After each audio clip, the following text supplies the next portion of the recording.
Hi friends, నమస్తే. నేను మీ Saritha. Welcome back to smart Saritha channel. Friends, ఈరోజు మన వీడియోలో ఎండాకాలంలో మన కంటికి అలాగే మన ఒంటికి ఎంతో చలువ చేసే చద్ది అన్నంని ఎలా ప్రిపేర్ చేసుకోవాలో ఈరోజు వీడియోలో చూపించబోతున్నాను. ఈ చల్ది అన్నం తినడం వల్ల మనకి ఒంటికి ఎంతో మేలు చేస్తుందండి. అలాగే మన ఇమ్యూనిటీ పవర్ని బూస్టప్ చేయడానికి కూడా మంచిగా హెల్ప్ అవుతుంది. ఇప్పుడైతే నేను చల్ది అన్నం ఎలా ప్రిపేర్ చేసుకోవాలో చూపించబోతున్నాను.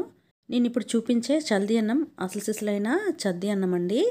ఇలాగే మనం పూర్వీకులు తయారు చేసేవారు. అది ఎలా తయారు చేసుకోవాలో చూసేద్దాం. ముందుగా ఒక పెద్ద గిన్నెని తీసుకోవాలి. ఇందులోని రైస్ని వేసుకోవాలి. రైస్ మనం ముందు రోజు మిగిలిపోయిన రైస్నైనా తీసుకోవచ్చు, లేదంటే మధ్యాహ్నం మిగిలిన రైస్ని ఈవినింగ్ చల్ది అన్నంగా తయారు చేయొచ్చు, లేదంటే అప్పటికప్పుడు రైస్ని ఉడకపెట్టి పూర్తిగా చల్లారిన తర్వాత కూడా మనం ఈ చద్ది అన్నం ప్రిపేర్ చేసుకోవచ్చు. ఇది ముందు రోజు తయారు చేసుకొని మరుసటి రోజు తినాలండి. ఇలా ఒక గిన్నెలోకి రైస్ తీసుకున్న తర్వాత ఇందులోని వాటర్ని యాడ్ చేసుకోవాలి. రైస్ మునిగే వరకు వాటర్ని యాడ్ చేసుకోవాలి. నేను ఇక్కడ 2 గ్లాసుల వరకు వాటర్ని యాడ్ చేసుకుంటున్నాను. మీరు వాటర్కి బదులుగా అన్నం వచ్చిన గంజిని కూడా యాడ్ చేసుకోవచ్చు.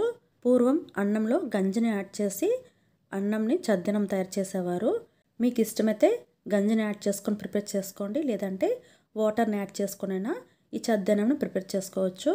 ఇలా వాటర్ని యాడ్ చేసుకున్న తర్వాత ఇప్పుడు ఇందులోని వేడి పాలని యాడ్ చేసుకోవాలి. నేను ఇక్కడ 1 గ్లాస్ వరకు వేడిగా ఉన్న పాలను యాడ్ చేసుకుంటున్నాను. పాలను వేడిగా ఉన్నటప్పుడే రైస్లో యాడ్ చేసుకోవాలి.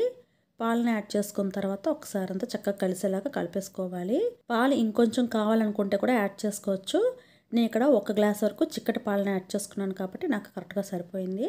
ఇప్పుడు ఈ పాలంతా కూడా చక్కగా మిక్స్ చేసుకోవాలి. ఇలా మిక్స్ చేసుకున్న తర్వాత మనం యాడ్ చేసుకున్న పాలు గోరువెచ్చగా అయ్యే వరకు వెయిట్ చేయాలి. మనం ఆల్రెడీ వాటర్లో పాలను వేసుకున్నాం కాబట్టి అంత వేడిగా ఉండదు. గోరువెచ్చగా అయిన తర్వాత ఇప్పుడు ఇందులోని మజ్జిగని యాడ్ చేసుకోవాలి. మజ్జిగని ఒక 1/2 గ్లాస్ వరకు యాడ్ చేసుకోవాలి. అంటే మనం ఇక్కడ పాలలో తోడు వేసుకుంటున్నాం అన్నమాట. ఇక్కడైతే మజ్జిగనే యూజ్ చేయాలండి. పాల కంటే మజ్జిగని యూజ్ చేయడం వల్ల మన ఒంటికి చాలా చలువ చేస్తుంది. అందుకని ఇక్కడ మజ్జిగని మాత్రమే యూజ్ చేసుకోవాలి. పెరుగు ఉంటే పెరుగుని కవ్వంతో చిలికి పెరుగుని మజ్జిగలా తయారు చేసి ఈ పాలలో యాడ్ చేసుకోవాలి. మజ్జిగని యాడ్ చేసిన తర్వాత మళ్ళీ ఒకసారి అంతా కలిసేలాగా చక్కగా మిక్స్ చేసేసుకోవాలి. ఇలా ఒకసారి అంతా చక్కగా కలిపేసుకున్న తర్వాత ఇప్పుడు ఈ రైస్లోనే మనం ఉల్లిపాయ ముక్కల్ని యాడ్ చేసుకోవాలి. దీనికోసం నేను ఇక్కడ ఒక ఉల్లిపాయను తీసుకొని 4 ముక్కలుగా కట్ చేసుకున్నాను.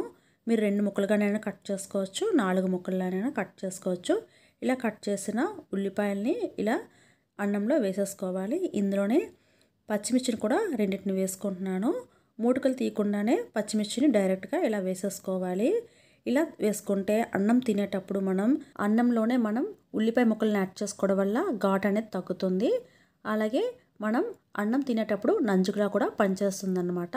మనం కారంగా తినాలనుకుంటే పచ్చిమిర్చిని కొరుక్కుంటూ చద్ది అన్నం తింటే చాలా బాగుంటుంది. ఇప్పుడు ఈ గిన్నె పైన మూత పెట్టేసుకొని పాలని చక్కగా తోడుకునే వరకు నైట్ అంతా కూడా మనం ఉంచేయాలి. నైట్ ఇలా తోడు పెట్టేసుకున్న రైస్ని పాలని మనం తెల్లవారి కలుపుకొని తినాలన్నమాట. ఇప్పుడైతే పక్కన పెట్టేసి మార్నింగ్ ఒక 7-8 గంటల లోపు ఈ రైస్ని మనం తీసుకుంటే చాలా మంచిది. 7 గంటలకి రైస్ అనేది చక్కగా ఇలాగా రెడీ అయ్యింది. ఇప్పుడు ఈ రైస్ని మనం తోడుకుందో లేదో చెక్ చేసుకుందాం. చూసారా, పక్కనంతా కూడా మనకి పాలు చక్కగా తోడుకొని పెరుగులా రెడీ అయ్యింది. ఇలా తయారు చేసుకున్న చద్ది అన్నం చాలా మంచిదండి హెల్త్కి.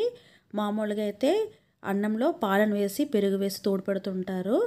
అది కాదండి, ఇలా తయారు చేసుకున్న చద్ది అన్నం ఒంటికి చాలా మంచిది. చూసారా పెరుగు అనేది ఎలా తోడుకుందో. ఇలా తోడుకున్న ఈ పెరుగుని ఇప్పుడు రైస్లో చక్కగా కలిసేలాగా కలిపేసుకోవాలి. చేత్తో చక్కగా కలుపుకొని రైస్ని మనం గిన్నెలోకి తీసుకొని సర్వ్ చేసుకోవాలి.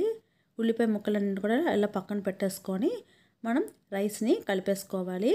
ఈ చద్ది అన్నంని బ్రేక్ఫాస్ట్ లాగా తీసుకోవచ్చు, లేదంటే బ్రేక్ఫాస్ట్ ముందుగా చద్ది అన్నం తీసుకొని ఆ తర్వాత 1 గంట 2 గంటలు ఆగిన తర్వాత కూడా మనం బ్రేక్ఫాస్ట్ ఏదైనా తీసుకోవచ్చు. ఇది అసలు సిసలైన చద్ది అన్నం అండి. ఇలా తయారు చేసుకున్న చద్ది అన్నం మనం తీసుకుంటే మనకి ఇమ్యూనిటీ పవర్ బాగా పెరుగుతుంది. అలాగే అరుగుదలను కూడా మనకి చక్కగా పెరుగుతుంది అనమాట. ఇప్పుడు ఇందులోనే కొంచెం ఉప్పుని వేసుకొని చక్కగా కలిపేసుకొని ఆ తర్వాత మనం గిన్నెలోకి సర్వ్ చేసుకొని మనం ఉల్లిపాయ పచ్చిమిరపకాయలతో తింటూ ఉంటే చాలా బాగుంటుంది. పెరుగు అన్నం కంటే కూడా ఇలా తయారు చేసుకున్న చద్ది అన్నం తినటం వల్ల మన ఒంటికి చాలా చలువ చేస్తుంది. మీరు కూడా ఇలాగే ట్రై చేయండి.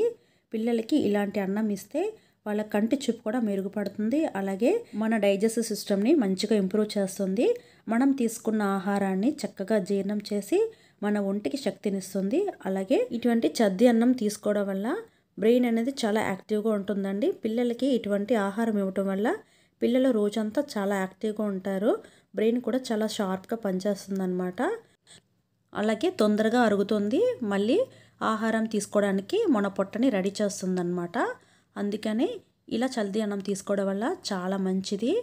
ఇలాగా తయారు చేసుకున్న చద్ది అన్నంని రోజు పిల్లలకు పెట్టడం వల్ల చాలా మంచిదండి. ఈ చద్ది అన్నంని పచ్చిమిర్చి ఉల్లిపాయలతో నంచుకుంటూ చక్కగా అన్నం తినేయొచ్చండి.